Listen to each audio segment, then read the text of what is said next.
In terms of the cozy, fun, simple farm relationship sims, think of Harvest Moon, Story of Seasons, Stardew Valley, that sort of stuff. A lot of people these days, I'll see online, will make comments being upset or dissatisfied when there are games that come out that say you can't customize the character too much, or you have to pick between male and female and, pronouns she, her, or he, him, or I don't think there have been any where you've had to be straight in a while, but that sort of thing, whatever. And I just, wow. Spoiled brats, the lot of you. Back in my day, if you played as a girl, you could only marry the boys. If you played as a boy, you could only marry the girls. Heck, back in my day, a little further back, you had to get a different game to play as a boy than as a girl, or as a girl usually than as a boy. Usually the boy ones came out first, and the girl ones were like semi-sequel, but not actually a sequel, just the girl version. So it's just ridiculous to me that there are people who complain, oh, we gotta stick with the sex binary, oh no.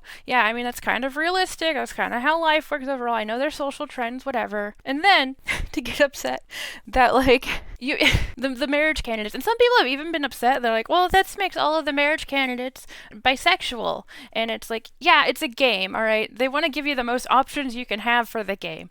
Obviously, in real life, everybody's not bisexual. That's not how it works. It's fine. Just let it be what it is. It's fine. It's just one of those things that irks me. Like, you kids have no idea what you're talking about. Things used to be different. So, it's just one of those things. And besides, for most of the games where you can have the same-sex marriage and a child from that, most of these games don't even have a way of explaining how you acquire your child, especially when in those games the child looks like, for example, the character you married. So I know Stardew Valley was actually really good about this, at least at first. I don't know if they've since changed it or not, but for those who went with the same sex in terms of marriage, you could end up adopting children. Instead of having your own biological children, you'd adopt them. And that's great. And I wish more games would actually incorporate this into them, because adoption is something that we need to make more of a normal thing, and more people should adopt. There are so many kids in need of loving, good homes. But most other games don't use this. And at this point, I'm not even sure if Stardew still does or not. I don't know. I haven't bothered looking in a while. But then there are games like Story of Seasons and Harvest Moon. And for those where they do incorporate that feature, the same-sex marriage being allowed, most of them you just get a kid, and you don't know where the kid came from. Biologically, it's not possible that that kid is there. So you can headcanon all you want. That's fine. I mean, I'm not going to stop you. I can't stop you if I wanted to.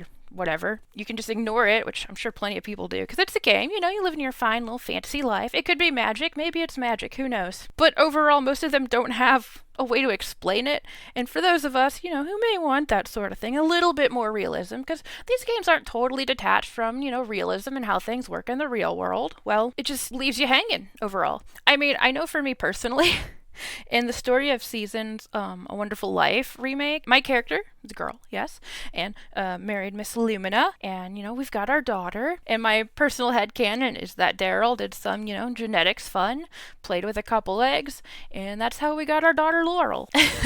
So, again, it's just one of those things, but otherwise, if there weren't a mad scientist in the valley, there wouldn't really be a good explanation unless you want to go the magic route, which, fair enough for those who do, but there's still technically no answer given, and even in my case, it's still just a headcanon for funsies. There's still no actual answer given, and it's just weird to me that people will get upset or say they won't play certain games, especially when, and I've seen this must be kids or something, I don't know, but they'll look back at the older games and be like, oh my gosh, you can only marry the opposite sex, or oh my gosh, you have to be just this boy or that girl. Oh my goodness. And it's guys, this is what we used to live with. And again, when these games first started, it'd be the boy version first, who could only marry girls.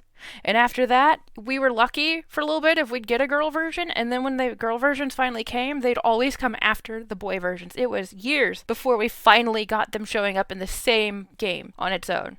You only have to buy one copy and you got both boy and girl. And then for many years after that, we could only marry, the heterosexual options there. It's just beyond me how privileged these kids are with these cozy games and their happy little families. Which, it's fine, whatever. It's wild to me that people actually get upset about those things. And it's guys, of all the first world problems to complain about and get up in arms about, really? Say my piece about it.